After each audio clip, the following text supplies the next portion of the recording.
biggest cover-up in history is the cover-over of history, because we're uncovering literally so much worldwide. And I'm telling you this, when people see our next DVD, the third series, Holocaust of Giants, and all the eyewitness testimony, all their pathetic arguments against it, like the typical people say, that's not in the Bible. It's so much in the Bible. It's just that, unfortunately, the Bible passages demand some form of ability to think and understand that the Hebrew is very specific in the differentiation between giants, between fallen angels, and between the sons of God. The whole thing, Sheila, is steeped in what I would call an internet intercourse of ignorance in the arguments against it, surrounded, well, my pastor says this, or I feel. I told people, and I still tell people all the time, that whenever they hear someone say, I feel, that person is not in the thinking realm, they're in the emotional realm. So they're either troubled, scared to death, or do not want to take the personal responsibility of what it means. So we'll share, because we're excited about the Holocaust of Giants, as great and from a worldwide audience as number 2 was The Unholy Sea. The Holocaust of Giants will blow away. I'm telling you point blank, and we will live up to this claim. History will be rewritten, and it's going to be rewritten in real time. It is my understanding of how God has moved in the previous DVDs and moving in stuff that we're already, it's on our radar, that once we release it, then all of the attendant information, and it's like God gives a key to the past, which will be determining the future. So, Tim, share just why this is going to be the most mind-bending rewrite of history in a true scientific and evidentiary way. Well, we are almost done. We've almost completed the production of episode 3 of our True Legend series, Holocaust of Giants. And I want to clear something up right away. People are going to hear the title, There Were Giants. That was a preliminary title for the film in the beginning. We have since changed it to Holocaust of Giants. So if you hear There Were Giants, that's the same film. And that's kind of a mysterious title, but people are going to realize why we call it Holocaust of Giants when they see the film. And it's a very appropriate title because of the content that we have in this film. Let me say this. I'm extremely excited about this film. We've been working our butts off for a few months to get this thing produced, not counting all of the international travel we've been doing and filming both overseas and in the desert Southwest.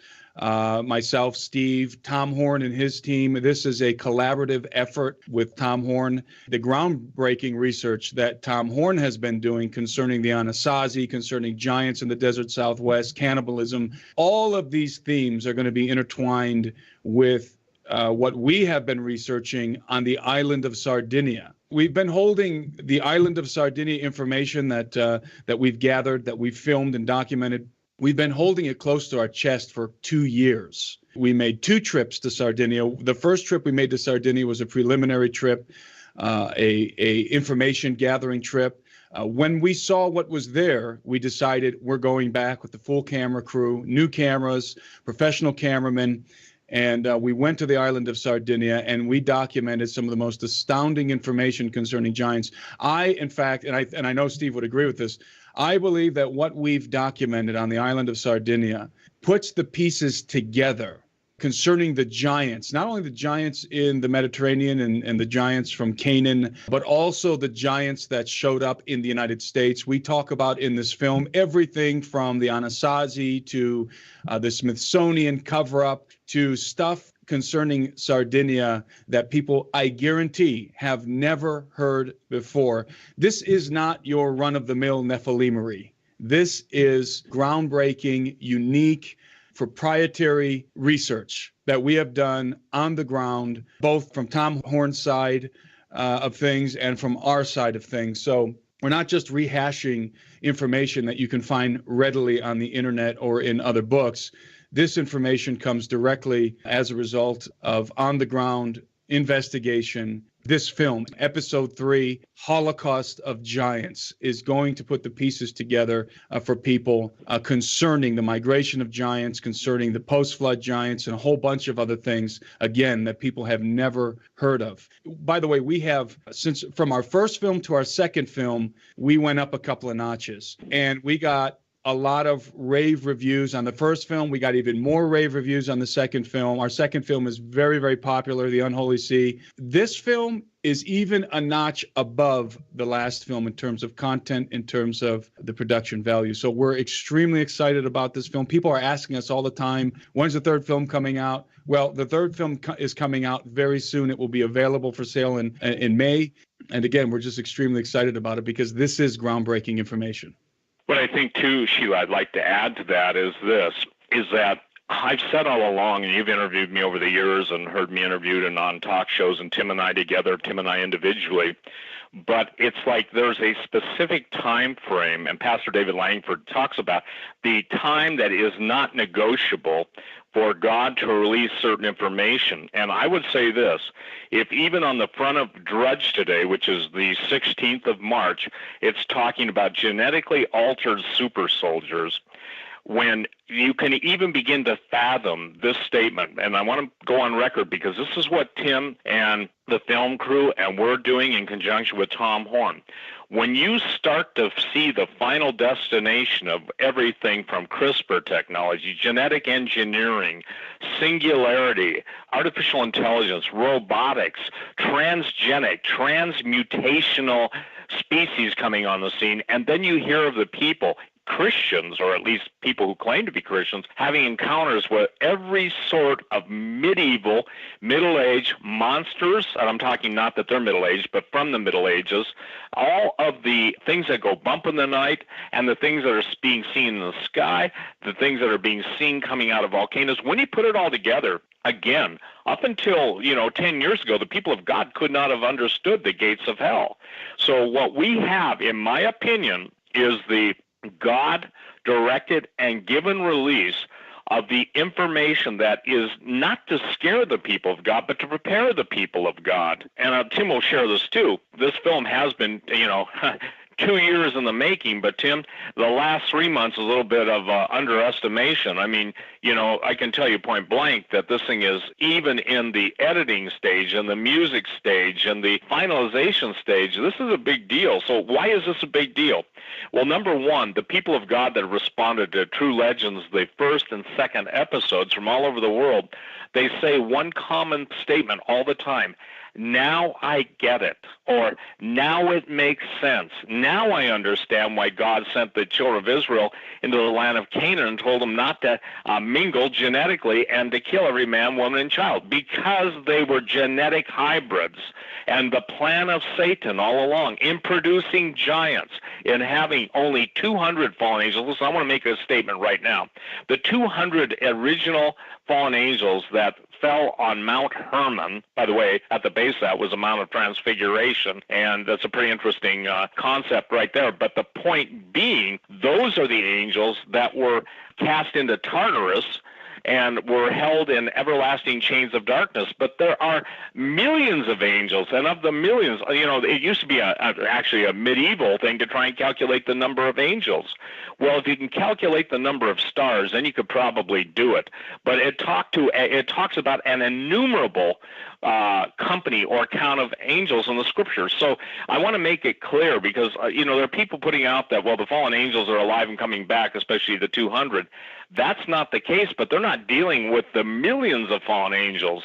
And so here's the thing. God, and Jesus said it specifically, that Luke 10:19, behold, I give you power to tread on serpents and scorpions and over all the power of the enemy, and nothing shall by any means hurt you. But that's a functioning faith, not an idyllic backstabbing faith, And here's the deal. With Christians so busy, backstabbing, gutting, bearing false witness, everything that's going on, mocking, scorning, ridiculing, what are they going to do when they come up against a real enemy? I get my emails, even as we're on the air right now, presenting this, people are demanding I tell them this, demanding I tell them that.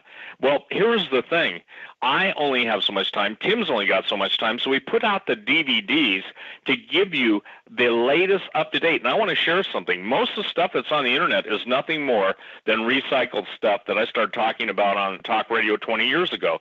And this is true. Even before Tim and I hooked up, as God was dealing with Tim and calling him out of the jungle of Peru, Number one, God wanted to have you eat better than you're eating down there, Tim. I mean, if it slithered, slimed, or jumped between trees, that's what Tim was eating. But the point is that there is so much new evidence. And see, Sheila, here's the thing. By divorcing people from a virtual reality world and all the video games and all the what I call psycho-programming of telepresence, we basically are dealing with people that even in the Christian realm are, trust me, serenading a cannibalistic entity is not going to save you from its appetite. Now, God can. And so I want to say this too, for the elderly, for the shut-ins, for the people that are on Social Security, God is going to fight for his people. But to the able-bodied men and women that he will call to fight, those are the ones that need the directions. This is why prayer and intercession is important, but it's never one at the expense of the other. I got tough guys telling me they don't need Jesus to go fight these giants. I said, well, David thought differently, and David succeeded. You don't want to be making that argument as you're going down something's throat. And again, when we're talking about giants, let me make it clear. We are not talking about someone suffering from acromegaly. We're not talking about someone like the circus giants that were basically Robert Ludlow and others that were, 8 and close to 9 feet tall, but they were basically suffering from all sorts of maladies. We're talking about tough guys who have a supernatural element to their life. And we chronicle that supernatural element. And Tim, if you feel comfortable, share about, if you will, the Nuragi and the Nuragic towers that you found in Sardinia, and that in essence no one's ever written about it, and just share a little bit to wet everybody's whistle, because this is profound. And it's so, can I say this? It's so out of this world that even as the biggest documentary that James Cameron's doing on Atlantis, you won't be able to really, and they touched on it, that Atlantis in his special. And by the way, ladies and gentlemen, we deal with our DVDs and they cost us hundreds of thousands. We can't compete with billionaires that can put 20 to 30 million into a search and expedition. So God in his faithfulness has given us so many favors with so many people around the world. And again, it's despise not the day of small beginnings. So Tim, share what you feel you should share and can to wet the whistle of the people that have already bought episode 1 and episode 2. And I will say this, having sat and watched it, having been in the process of it and seeing the flow of continuity of thought, this thing's magnificent. It's off the charts. That's not bragging rights, and it's not sagging rights. It is absolutely the best presentation in the world and the only presentation from start to finish of what we are talking about, the Holocaust of Giants. Well, the island of Sardinia is an extremely anomalous place. It's anomalous because of an ancient civilization that once inhabited it, which is referred to as the Nuragic civilization. The Nuragic people were a very enigmatic people. Nobody knows exactly who they were, although I think that we define who they were in our film pretty definitively. But in the conventional archaeological and historical world, nobody knows who they were. They were a Bronze Age civilization that somehow managed to construct over 30,000 megalithic towers on one island. And not only megalithic towers, but also megalithic tombs, hundreds, if not thousands of megalithic tombs employing massive stones. And obviously, a rational thinker would have to come to the conclusion right away that would require enormous amounts of resources. It would require empire. It would require a very strong people to build so many edifices on one island. The towers, the megalithic towers, are called Nuragi. We call them Nuragi towers in the film. They're called Nuragi. In Sardinia, they're unique to Sardinia. There's only 1 or 2 other places on Earth that have similar edifices, and that would be the island off the eastern coast of Spain, Menorca, and then also mainland Spain. But these towers were most likely, if not definitely, built by the individuals coming from the island of Sardinia.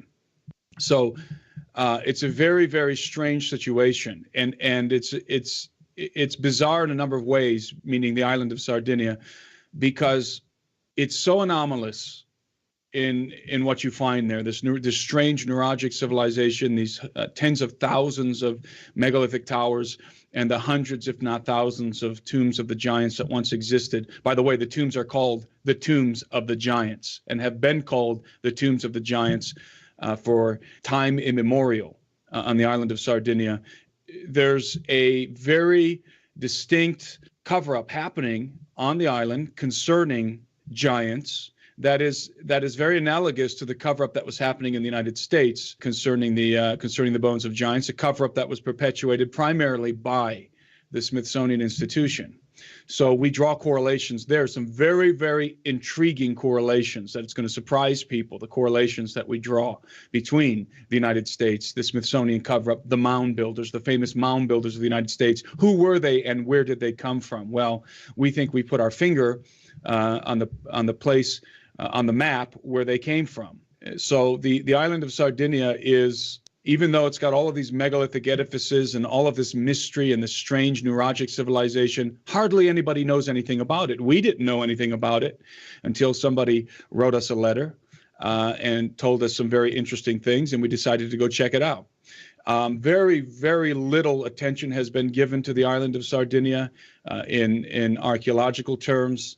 It's been overlooked, and I think that the island has been overlooked purposely because I don't want to give too much away, but in my estimation, Sardinia is ground zero for giants. We have testimony after testimony in this film, astounding testimonies from individuals who were hired by the municipality, hired by the Italian government to literally dig up the bones. And when I say bones, I mean full skeletons of giants. And we have their testimonies. The evidence is overwhelming in Sardinia, not only of a few giants, but hundreds, if not thousands, of dead giants on one island. And there's a reason for that, which we deal with in the film. You know, we've gone to Peru and we've gone all over the place, to Malta and to Rome and Bolivia. And the stuff that I encountered in Peru and Bolivia is definitely enigmatic and intriguing, definitely pre-flood type stuff. But nothing has been more mysterious and enigmatic than what I discovered on the island of Sardinia. I didn't discover it, but what is on the island of Sardinia that has been overlooked for all these years. People who are out there studying giants, in my estimation, if they have not taken a hard look at Sardinia, they're missing a huge piece of the puzzle, which we put into place with our film. So it's really, again, information that has been overlooked even by researchers. And it's some of the most compelling information, some of the most compelling testimonies that I've ever seen in any film, any documentary, or even heard of concerning an active cover-up, concerning a Smithsonian-like cover-up that's happening to this day. If you go to Sardinia today and you talk to the elders in Sardinia, the older people, many of them have stories of recovering giant bones. And we're not talking about dinosaurs. We're not talking about mastodons. We're not talking about just a fragment of some shin bone or some thigh bone. We're talking about full skeletons. Skeletons, by the way, that are adorned in treasure, in jewelry, accompanied by very strange artifacts. It was customary for the village people in Sardinia some years ago, when many of the giants were being uncovered because they were starting to plow in their fields with tractors and go deeper, digging down into the soils, tearing up the tombs that were buried beneath the soil. It was customary among the villagers to immediately, when they would come upon the body of a giant, they would check the fingers for rings. And the last time I checked, dinosaurs don't wear rings. Mastodons don't wear rings. There was not only rings and jewelry associated with these giants, there's great treasure, vast amounts of gold and other precious metals and so forth. So it's really a bizarre situation. It's been fascinating to document. It's been fascinating to go to the island and see what's actually happening, and then come back and put this film together and literally just watch the pieces fall into place as we're putting this film together. So again, I just want to reiterate, we are extremely excited for people to see this film. It's really going to clarify some things concerning the migration of giants, concerning the origin of the mound builders in the United States and so forth. And it ties in such an amazing way with the work that Tom Horn has been doing for some years in the desert Southwest. I believe it was all divinely orchestrated. this collaboration that's now happening between us and Tom Horn and Skywatch TV. So I'll turn it back to you, Sheila. I'll volley it back to you, Steve. Well, number one, the thing is that when I first started writing 25 years ago on the Giants, the most pronounced characteristic of the Giants, every single place in the world, Sheila, was cannibalism. So what is so interesting to me, as you know, people will try and downplay as the days of Noah. They say, well, it was just really violent. No, there was way more going on. The pre-flood architecture takes a supernatural, beyond normal understanding of stone cutting, movement of heavy stuff. And I believe the Giants accomplished it because their fathers were fallen angels. A lot of people also make the mistake of claiming, well, you know, the gravity has changed. Well, the gravity doesn't mean squat when you're dealing with a supernatural life force, which we cover in the new DVD, because there is a consistency of multiple testimony and witnesses, plural, to even the, if you will, the projection. Now, I'm talking about giants who are in stasis. I'm talking more about mummies, not bones. But even the bones played a significant role. The bones of the giants were worshipped, and they were believed to provide strength and, if you will, revelation. But that's another story. The most important thing that our DVD does, the Holocaust of Giants, is it ties the world together as a tapestry where a bunch of strings, yarn or whatever, have just been dangling out in history for so long. And as you bring all the different strands together, you start to see this totally different mosaic of history than the lies that, for instance, modern anthropology is built on, just total lies. We were told Neanderthals were in our, genetic chain and family until they said, separate species. And they're finding, the Hobbit people in Indonesia. They're finding so many, if you will, creatures and even subhominid species that they just took for granted. Well, I believe, and this is a statement, I believe that just as we're seeing the political arena turned upside down, as God is revealing the sins of the leaders to the people and the people's sins before God, he's doing that with the historic lies. There is no shadow of turning in God. God doesn't do what most people do. Well, the Lord told me this. Well, the Lord changed his mind, Behold, I am the Lord, and I change not. Isn't that what the scripture says? So, we're in, and Tim and the film crew are in Sardinia, they're in Rome, they're in Malta, they're in Bolivia, Peru, all the places that the Lord has led us to. When you get into the Mesoamerican cultures, the Incas in South America, the Mayans pretty much in Latin America, and the Aztecs in Mexico, then those people moving into the desert Southwest and bringing all their habits to them and with them. So the thing that people still have got to understand, there is a Mayan king who was a giant. History records it. Their history records it. His name was Shambhalum. I won't even try and spell it. And Tim, by the way, that's a correct, I had somebody correct me years ago on that, so sounds like I know what I'm talking about. Shambhalum. And so, the thing that's important is that in their own cosmogony, their belief in the origin of the cosmos, it's the giants that are the ones they attribute to building the great edifices and the temples. Look, all three of those cultures had basically a pathetic ability and no ability to quarry much stone outside of using another stone mallet. They had obsidian, they had seashells, but they didn't have, any form of metal bladery. They were historically, they were in no possession of any of the tools that even the Middle Ages or even prior to that, the Dark Ages possessed. So without the tools and the necessary understanding, the Inca, the Maya, the Aztec, and all of those entities that occupied, and by the way, practice not ritual cannibalism, they practice sacrificial human culling. They ate their enemies, because you'll hear the classic story that they ran out of food, or they basically had a year of drought or multiple years of drought, which was true in the Yucatan. But the primary reason is that just like Easter Island, it was, finally the people that study Easter Island had to come to the conclusion that they ate themselves out of existence. I mean, who was the last one standing?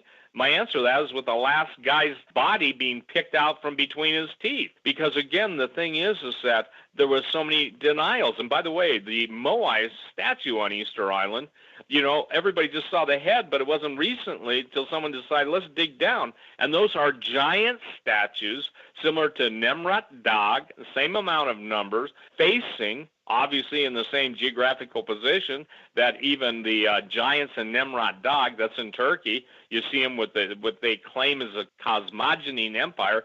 All this stuff is what Tim and the film crew are documenting. So we meet up with Tom in the desert. Now, this is really cool stuff, okay?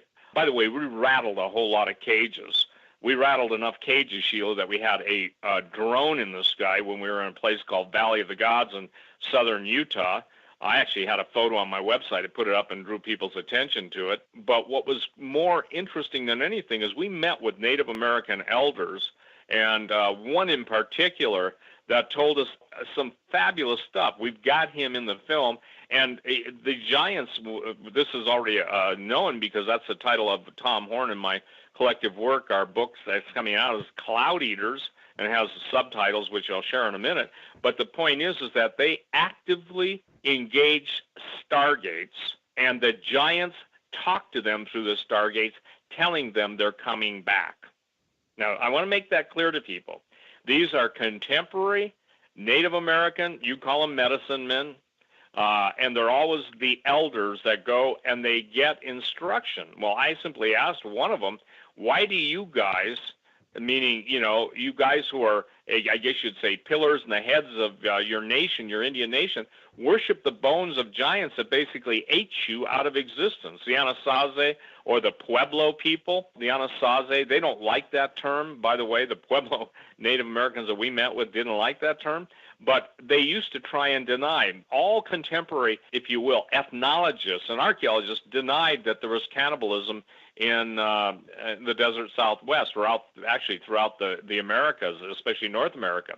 But one of the fascinating things that turned up was the idea that even though these guys were eaten out of existence, for instance, that Sand Canyon, and Tom Horn has interviewed probably one of the smartest PhD Navajo professors in the world.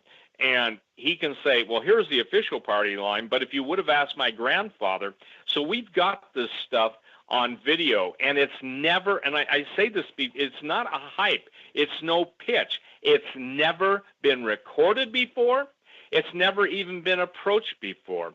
So that, and now what do you see, Sheila? Cannibalism in the headlines, even to the point where a sicko CNN reporter, and by the way, how appropriate, CNN, Cannibal News Network, is eating human brains with a sect of cannibals in India. And I guess the reporter, by the way, he's a Muslim, and as you probably know, Muslims have given out fatwas or statements, and mullahs have issued them that it's okay to eat your enemy. And I remember talking about, it really troubles me, about, seeing little kids with their organs ripped out. And I'm talking little kids, 2-year-olds, and being eaten, and the camera's filming it. And then Christians, the bodies hanging in the meat market. Now, if that doesn't evoke any desire to pray for our brethren, if that doesn't evoke complete revulsion and vomit and make people want to stand up and fight against the demonic forces that are actually loosed now, I don't know. So when people say, I'll just rebuke the giants in Jesus' name,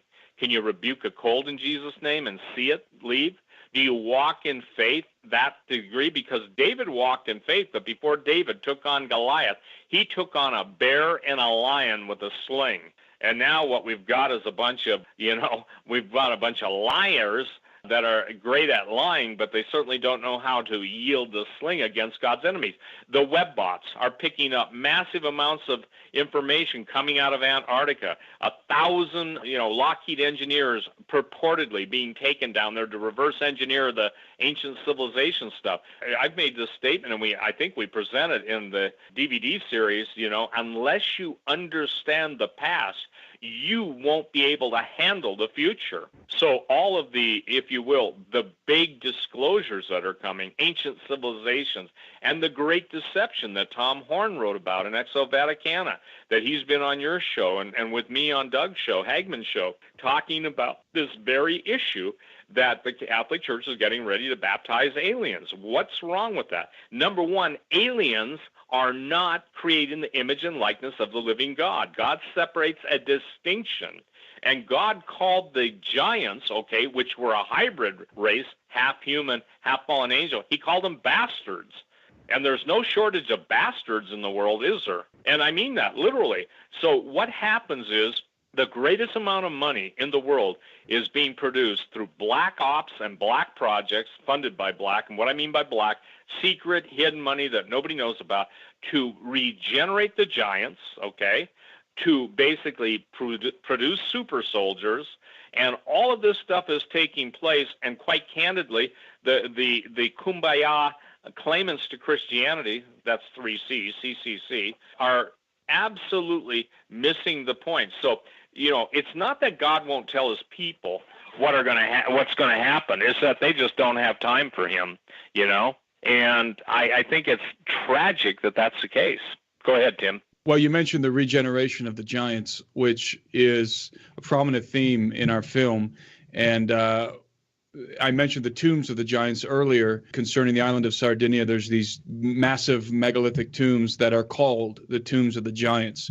And we absolutely debunk the notion that's floating around on the internet by armchair archaeologists, keyboard archaeologists that claim that the tombs of the giants were too small. The interior was too small for giant bodies to fit in. We absolutely debunk that stupid idea, and we show you what the tombs are really meant for, what they're purposed for. And it will surprise people because there's something called the rite of incubation. And you'll only find this out. You won't find this out on the internet. You have to go there and talk to the people, talk to the cultural experts, and dig into the legends and the traditions. The rite of incubation is a ceremony that they used to perform in Sardinia. The ancients used to perform it, where the young people, during a sort of a rite of passage ceremony, would go into the tombs of the giants. And these are large megalithic tombs. They're some of them are 30 feet long, the interior, and about 4 to 5 feet wide, the interior. But they were not built to house the bodies of giants. This particular kind of tomb was not built to house the body of giants. The giants were actually buried beneath the tomb, and the young people would go into the tomb during the rite of incubation to commune, to intercourse with the entities. They actually called them the mighty ones, the heroes that were buried beneath. And it's the rite of incubation. I mean, they're being incubated inside of the tomb with the spirits of the giants, with the spirits of the Rephaim, and which surely led to all kinds of demonic manifestations, demonic possession. And there's reason to believe that some of these giants were not actually dead, the ones that were buried under the ground, but may have actually been in a state of suspended animation or stasis, and communication was still able to be maintained with them through these Canaanitish demonic necromantic rites like the rite of incubation. So there's lots of information here that we deal with concerning the regeneration, the resurrection, if you will, of the Rephaim. So there's, again, that's a very important point, and I'm glad you brought that up, Steve. One of the other things, Sheila, that's going to tie all this together strategically and timing, Branson, we have a True Legends conference coming up, and people are really excited about that because, number one, it's going to bring together the original researcher. It's the researchers that are in this field, not guys that just go out and put their name on somebody else's work. But we've got, for instance, Anselm P. Rambla, who's been studying the Shinkana, the underground tunnel system through the Andes in South America, a very interesting guy. We've got, obviously, Timothy Alberino, Tom Horn, myself, Steve Quayle. We've got Dr. Michael Lake, Derek Gilbert, who his new book, Inception, is just fabulous. We've got L.A. Marzulli, who's obviously, in the field with the Paracas skulls and doing what he's doing. And then on Sunday, we have Pastor David Langford pretty much for the whole morning, bringing, I would tell you this, a word fitly spoken season. The idea of the Branson Conference is to be more of a teach-and-R. And by that, I mean each speaker will have 90 minutes plus, a given amount of time to answer questions. But we're going to present a central theme and meme of history with each person's expertise flowing into that so people can basically have a laid out understanding of the stuff from start to finish. For instance, the basic premise is the reason Satan allowed the Watchers, provoked the Watchers to go and have human intercourse, those were angels. God created angels to watch over mankind, is obviously that to destroy the promised Redeemer, the seed that would come that would basically take him down, the Lord Jesus Christ. We have in the New Testament Rachel weeping for her children, for they are not. We had Herod trying to interrupt that plan. We obviously see that Jesus had to flee literally into Egypt with gold, frankincense, and myrrh, not IOUs, not Herod reserve notes, but the three most precious commodities of his day. That's what Jesus, Mary, and Joseph lived on in Egypt, to fulfill the prophecy, too. Out of Egypt have I called thee, So the point is that we're seeing now what Herod couldn't do, okay, what Pharaoh couldn't do when he had all the firstborn slain, what everybody was not able to do on Mount Hermon, and then the 200 fallen angels that came to Mount Hermon originally, those are the ones that are bound, but, there could be tens of millions of fallen angels, and where are they? Now, we know where the majority are is in Washington, D.C., okay? But I maintain, and I know that sounds like I'm being sarcastic, but I mean it in beyond sarcasm. You cannot see the central hand of evil any more clearly than its total assault against any truth. They don't care what is going on in their world as long as the truth doesn't come out. And I believe that God is going to do the same thing that he's done in the political realm. He's going to expose the pedophiles. Now, why is that important? Pedogate, because the Canaanites, they absolutely sacrificed their children. They would butcher them, they would eat them, they would pour out their blood. I'm sorry, but this is a gruesome world. This is a headline gruesomeness. I even parted company with someone who used to be my best friend is because they said to me years ago, well, that'll never happen. I said, I'm sorry, it will happen. I won't go into any more detail than that. The denial is now beyond denial unto death. Now it's denial unto total destruction. So I tell people, pray, seek the Lord, see if these things be true. So let me just give people specifics on Branson, because they can go online right now and register.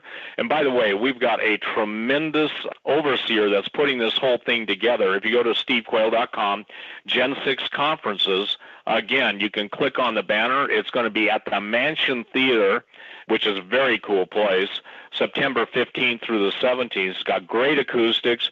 We'll have a giant screen TV, not projection screen, but a panel screen TV that we can show people a lot of this stuff, and whoever is using PowerPoints, it'll be sharp, not a fuzzy projected image. That really bothers me when somebody says, now look at this, and you can't even see the image. So we're going to have an amazing time. People can get their hotels already booked, and we've got, I think, an amazing, if you will, buffet of truth, but it's meat, it's not milk. So if somebody wants to come and have a good time, this is not the place to go. If someone wants to come and be schooled in the things of God's Word, then this is the place to go, because we're going to be concerning on this conference specifically giants, fallen angels, ancient civilization, and the now unfolding genetic war between men and beasts. And we're going to be gathered together, I think, as a very time-sensitive point. This conference, with this specific focus on Genesis 6, prehistory, post-history, and all of the headlines of today, is unparalleled or unequaled. So when you go on Gen 6 conferences, that's GENSIX conferences.com, all the information is there. And you'll see Tim and I with Tom Horn and Derek Gilbert talking about this. So really, really pray about coming. And I think you'll be super blessed, because as we get closer to September, again, September 15th to 17th, 2017, it appears that people are excited, Sheila, because with no exaggeration, this thing is selling out already. A lot of people are excited. So fortunately, we can handle up to 2,500 or 3,000 people. And Tim and I personally went there with Tom Horn. We went and we checked the place out. The people at the mansion in Branson are just wonderful. And there's so many hotels there, and, great deals on the hotel rooms. So we're excited, but also we're really looking forward to what happens after the conference in the standpoint of what the world headlines. Here's what I'm saying.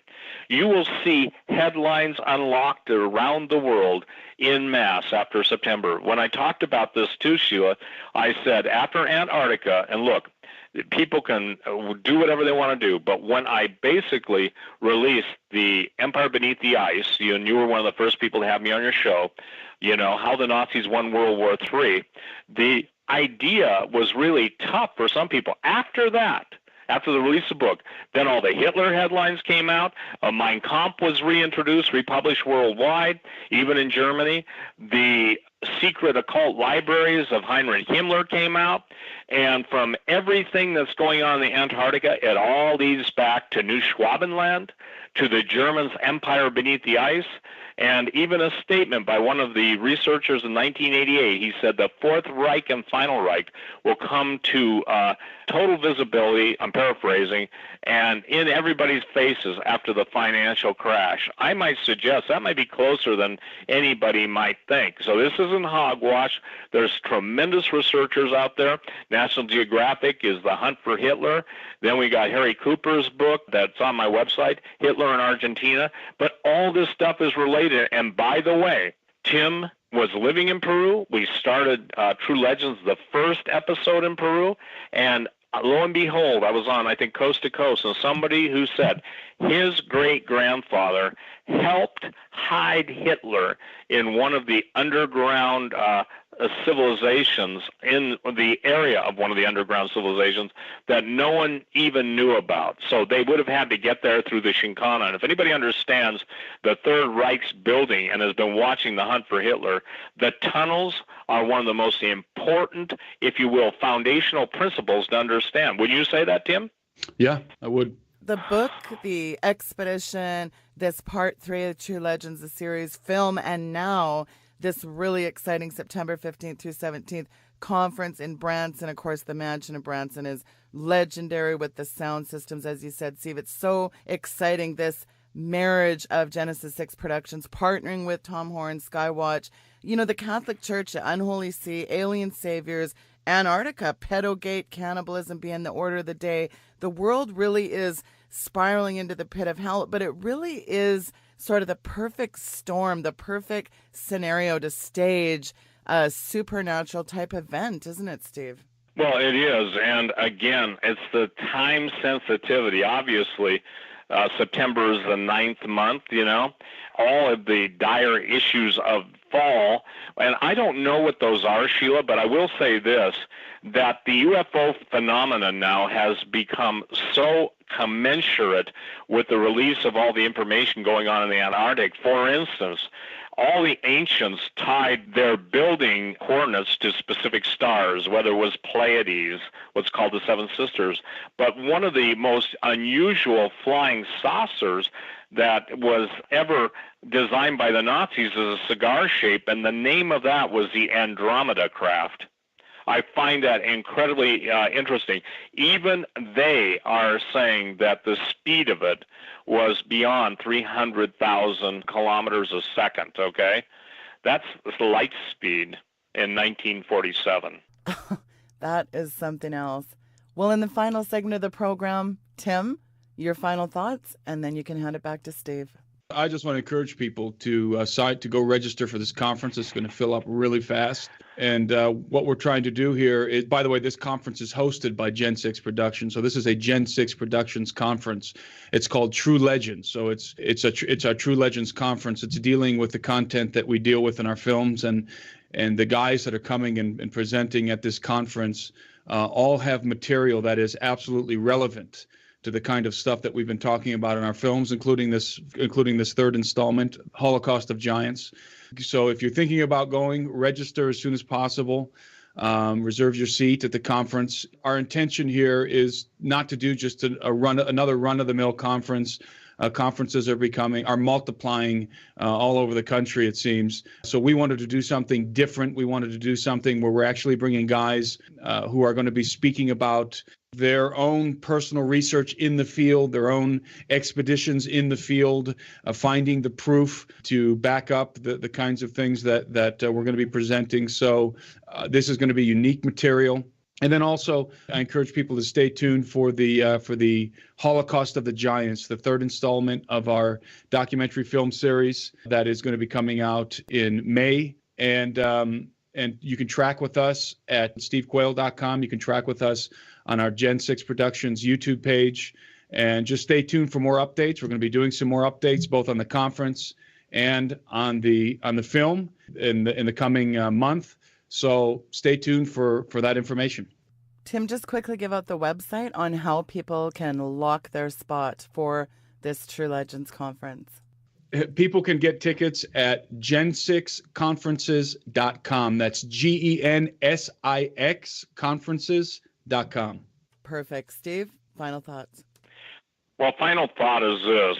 To my knowledge, and I guess as one of the lead researchers, and if you're mad about that, take it up with the living God. But the idea is to give everyone, prior to the flood of Noah, the scripture says in Genesis 6, there were giants in those days and after those days. And those days before the flood and after the flood. By the way, Sheila, it's the only two times in the Old Testament where the word Nephilim, the Hebrew word, is used. Yeah. But we're also going to do something different. We're going to go back into the time before even the creation of man, and we're going to go back into what's called the Golden Age.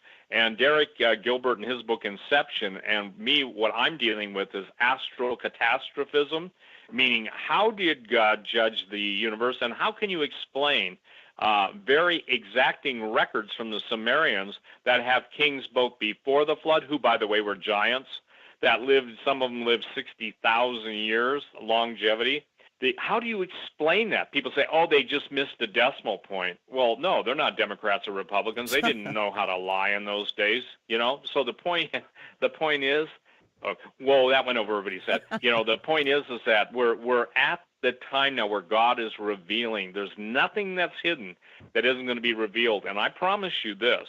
I'm telling you all this. It's March 16th. 2017. You watch what happens after the conference. You watch what happens when we even the conference, between the time of the release of our book, and the 1st of May, when they'll be able to be ordered. Tom Horn and our collective book is going out with the third installment of True Legends, a series called Holocaust of Giants. I don't think that anybody who will be intellectually honest to follow the research, the footnotes, and the absolute central theme of the Word of God and being preeminent above everything can even ask the dumb question that gets asked, well, why is all this giant stuff important anyway? Because they're coming back, ladies and gentlemen, and just as it was in the days of Noah, doesn't mean that, oh, yeah, they were having, transgendered marches in the street of Sodom and Gomorrah. No, it's way more than that. It's so much that God had to give a command and literally send his angels in the heavens to destroy different outposts of the giants. And even ancient antiquity, non-Christian cultures record the fiery white ones with flaming swords that smote the giants. Well said. Again, everyone, the information is linked there. Of course, if you go to stevequayle.com, there's a massive right-hand side banner, Gen 6 conferences. You need to be there. This is a who's who of the best. Steve Quayle, Tom Horn, L.A. Marzulli, Timothy Alberino, Michael Lake, David Langford is preaching. It's going to be fantastic. September 15th through the 17th. Get your tickets now. Steve and Tim, thank you so much for coming on the show and sharing with the people today. Thank you so much, Sheila. Blessings. Thank you, Sheila. Folks, that was Steve Quayle, stevequayle.com, Timothy Alberino. Go to stevequayle.com, click on that big banner, and get your tickets. I'm going to be there myself. It's really going to be a who's who of the best. This is so exciting, and I hope to see you there. Very exciting. Branson, Missouri, September 15th through the 17th, 2017, at the legendary Branson Mansion in Branson, Missouri. It's going to be an incredible event. I want to remind people I'm sending out a newsletter later this evening. Do sign up for my free e-newsletter. I'm having an equipment fundraiser for video, live video. That is through Fundly, Fundly. You can Google Fundly and Sheila Zielinski, a very transparent system to start doing some video. Audio is one thing, but video is very impactful. They say it's 10 times more effective than audio. Of course, they had a recent website crash. It was 30 days since we tried to switch servers. It's really made me want a desire to move more towards video, expanding audio, live streaming. Technology is changing swiftly, and the sprint to keep up, it's exhausting. So we're having a video equipment fundraiser, and our goal is $7,500 before the 40 days are up. And again, it's Fundly, Fundly. I hope you do get behind this fundraiser so that I can start doing some powerful video. It's time that God's people that are advancing the kingdom get with the changing winds of technology. It's funny how Steve said we can't compete with the James Camerons of the world. But you know what? By the grace of God, we can do the best we can.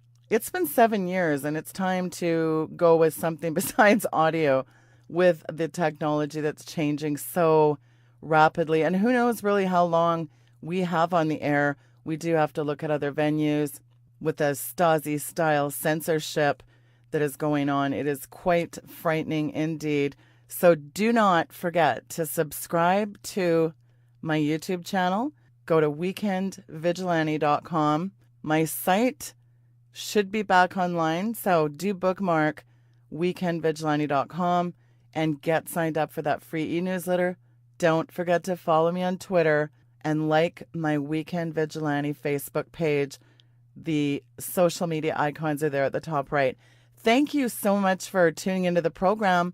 Be watching for next week. Russ Dizdar is going to join me on what? Pedogate Witchcraft and the Dark Occult Underground.